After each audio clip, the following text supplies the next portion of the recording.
sat down and really put feed cost to everything. I never did do that because it never come to a lawsuit where it isn't worth the time and effort. We've lost enough money with the conception rate. We don't need to follow up and spend more money trying to figure out we lost. We lost thousands, there's no doubt. Jeffrey Smith wants to know what the farmer believes is the impact of the whole thing on people, on consumers. Nobody knows, you know, or they're not telling us, or they don't want to tell us. The big companies probably don't want to tell us, so now, who's the guinea pig now?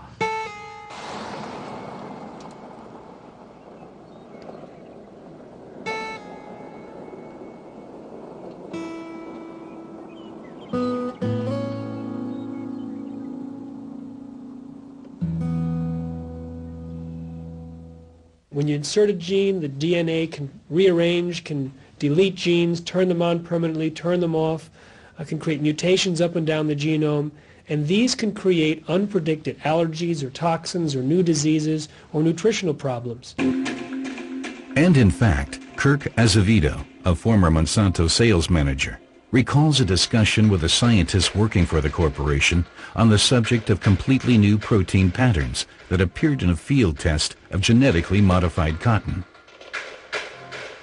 He said, well, in looking at the mother or the parent product and looking at the other one, the genetically modified one, there are several different proteins, not just the one we want, but there's also a different spectrum of various lengths of protein in there too. And that concerned me. I, at the same time, was studying prion diseases, or like mad cow type disease. It is disease spread by proteins. So I said we should destroy all the seed that is being produced from these trials. And when I presented that, I said, oh no, we're not going to destroy the seed, we're going to feed it, like we traditionally do. And that's where I had a big problem. If we're going to feed that seed that has proteins that are just new, I mean, just brand new, we don't know anything about, going into the food supply, what I got from Monsanto was, we're doing it everywhere else and we're going to do it. Já voltamos com Patente Até Onde? Na Management TV. Too.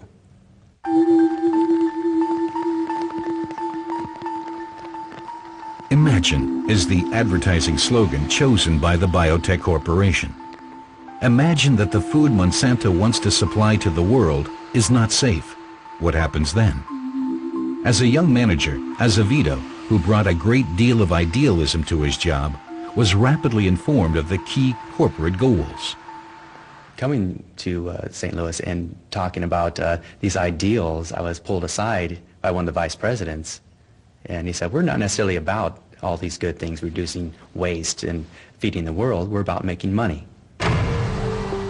From its headquarters in St. Louis, formerly the gateway to the West for frontier settlers, Monsanto hopes that American gene technology, patent-ready technology, will go on to conquer the world. Securing resources for itself is at the top of the company's political agenda, which is why it rapidly succeeded in pushing through approvals for the new products. The word was cooperation with government and regulatory agencies. Now, you have to read between the lines. What does cooperate mean? I mean, you know, cooperate means you shake hands. Enjoying an inside route to the corridors of power, Monsanto was able again and again to place employees in influential positions. Through Washington's revolving door, corporate players continually traded posts at the licensing authorities, later returning to high-paid board positions at the company. In the early 1990s, a blatant scandal played out behind the scenes at the nation's capital. It was about nothing less than the fundamental decision on whether genetically modified organisms should be allowed to enter the food supply at all. Several FDA inspectors expressed great concern after studying the test results. The government held back the papers in which they explained their reservations, however, as described by a critical FDA expert. He said that they believed it presented unique animal and human food safety concerns. Those were his words, unique food safety and animal safety concerns. And he emphasized that even a slight shift in a constituent of a plant that might not have an effect if humans ate it, because of the level at which they would consume the plant, he said that same plant can be a major constituent of the farm animal's diet, and therefore could create major problems for the animal and then for the human consumer of either the meat or the milk or the eggs of that animal. And that's why they felt that it was a very serious matter and had to be carefully tested. These tests were never conducted, however, just as the critical FDA memos were never publicized. Monsanto had managed to place its own man in a key post at one of the authorities. Gene technology was green-lighted. And then remember, they were led by Michael Taylor at that time, who had been the attorney working for Monsanto and then got brought into the FDA to be in charge of this policy.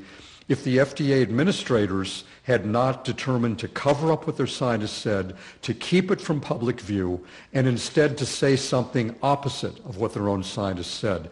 This, I believe, is one of the greatest frauds ever perpetrated by any government in history. The current U.S. president demands that world hunger must be fought, with American gene-modified food, no less, to the delight of the biotech companies. There was even laughter at the idea at a luncheon table of the idea that was now, just then, coming out about how it was going to help the poor people and the poor nations of the world. It was a cynical laughter and joking about that notion. For the sake of a continent threatened by famine, I urge the European governments to end their opposition to biotechnology. The concept that genetically modified crops are needed to feed the world is not only a terrible spin and lie, it actually works against feeding the world. It gives the impression, first of all, that production is the key point in feeding the world, when in fact we have more food per person than any time in human history, and 30,000 people die every day from starvation. So it's not production. The second thing is, genetically modified crops, on the average, don't increase yield. They actually decrease yield so far. It's basically a public relations spin.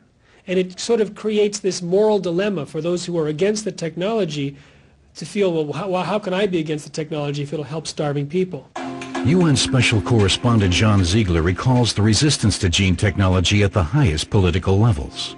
Monsanto's total aggressiveness can also be defamatory through its people in the American government, of course.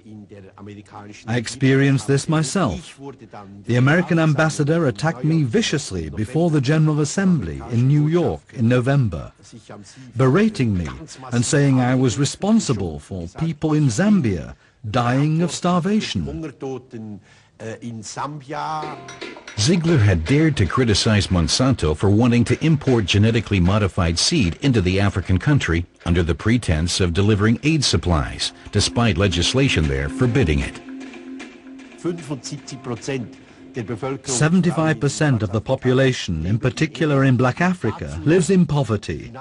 If this is to be compounded by financial bondage to the patent moguls, it will be the end of them.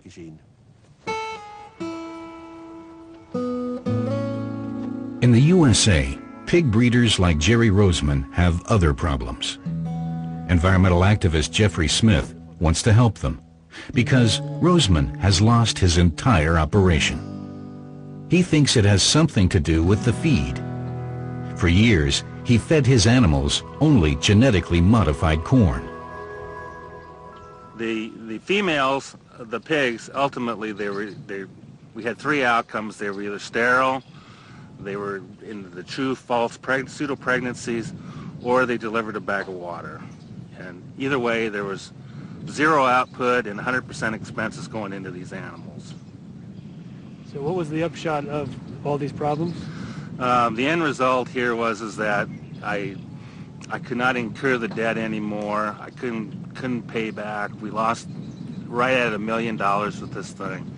I lost my farm and my livelihood.